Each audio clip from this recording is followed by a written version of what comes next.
Let's bring in Ronna McDaniel now, John, chairwoman of the RNC.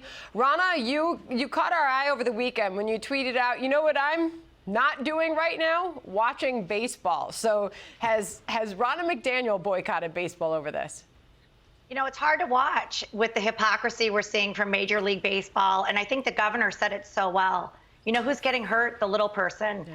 Atlanta, a majority black city. Those hot dog vendors, those hotels, these businesses that have been decimated by the pandemic, they are hurting the little guy based on a lie told by the president, by President Joe Biden, who lied about the specifics of this law, which has been amplified by his big tech friends and his media allies, and they have lied. And you know what's funny? Their Twitter account hasn't been suspended. They're still on Facebook. They're allowed to lie to the American people, hurt small businesses, and continue to move forward. It is a total hypocrisy compared to how Republicans would be treated in the same situation. Ron, I want to put a couple of things up on the screen for the folks at home to look at. First of all, an AP poll and then something from Mitch McConnell. One of the big issues with this Georgia law is voter ID. An AP poll found that overall 72% of Americans favor showing some sort of ID to vote. Republicans, it's 91%. Even a majority of Democrats support that. And then here's what Mitch McConnell said about corporations getting involved in these political issues. He said, quote, from election law to environmentalism to radical social agendas to the Second Amendment, parts of the private sector keep dabbling in behaving like a woke parallel government. The Senate Minority Leader suggested that there could be consequences for some of these companies who are jumping on the bandwagon here. What do you think may happen? Well, certainly as they're spreading misinformation and not reading this law.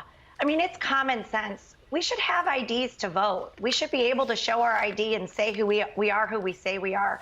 You have to show an ID to get into Delta Airlines to go on a flight. You have to show an ID to get your will call tickets and a Major League Baseball game. So why are they fighting this? And I think more than anything, they're trying to set an example for other states so they don't pass election reforms that strengthen our elections. And this is the mob, this cancel culture, and the Democrats are ruling all of these aspects of our country right now.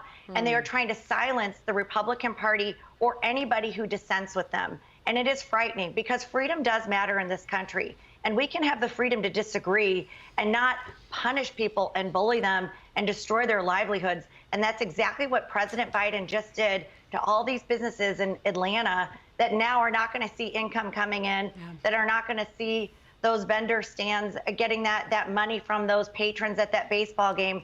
That's what's happening with this mob rule, this cancel culture, and it's destroying our country. And you think it's not coming for you, it'll come to you next. And that's why we have to stand up to it now. Adding to the little guy argument from you and from the Georgia Governor Kemp last hour, it's not just from the economic standpoint that the little guy's getting hurt. It's the fans. I mean, America's baseball and apple pie, and it's, to your point, difficult to watch when there's so much politics in our sports now, and now it has come to baseball. Really interesting piece in the Wall Street Journal this morning. A former commissioner of baseball takes on Rob Manfred, the current commissioner of baseball that made this move.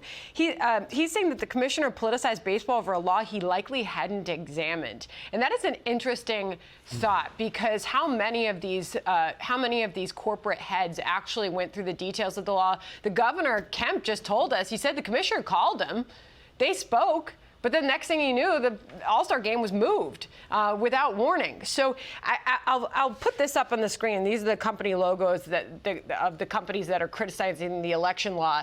And I will add this to it, Ronna, because this is in front of me right now, that Coca-Cola and Apple, who both complained about this law, have actively lobbied against a bill targeting forced labor in China. Adding to that, of the 22 other major companies or organizations, Ronna, that are publicly complaining about this new law, 18 of them have significant business dealings in China.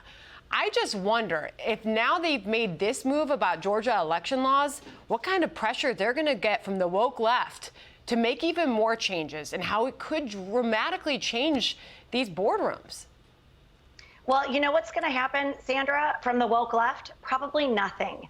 They're fine with China. They're fine with the human rights violations. They're fine what's happening with the Uyghurs in China.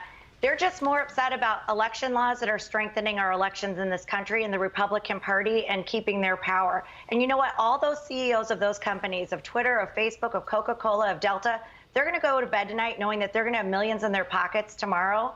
But those vendors and those small businesses in Georgia, they know that they are hurting because this game left their city, a majority black city, for a city that is only 10% black. How is that in line with Democrat values?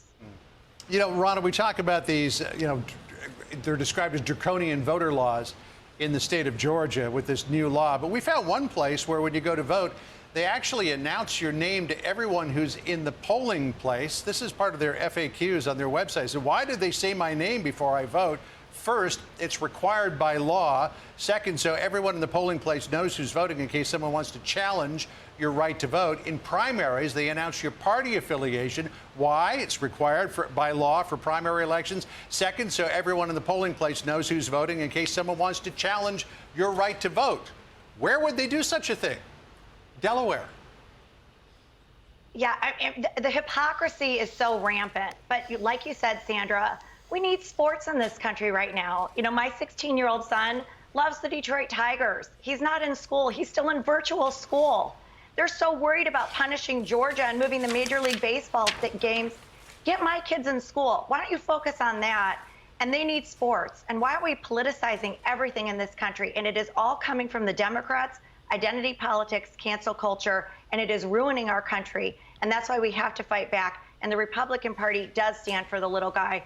We hope the MLB reconsiders their decision. Move it back to Atlanta because you did it the wrong thing. And Joe Biden owes an apology to the people of Georgia for the lies that he spread about this law.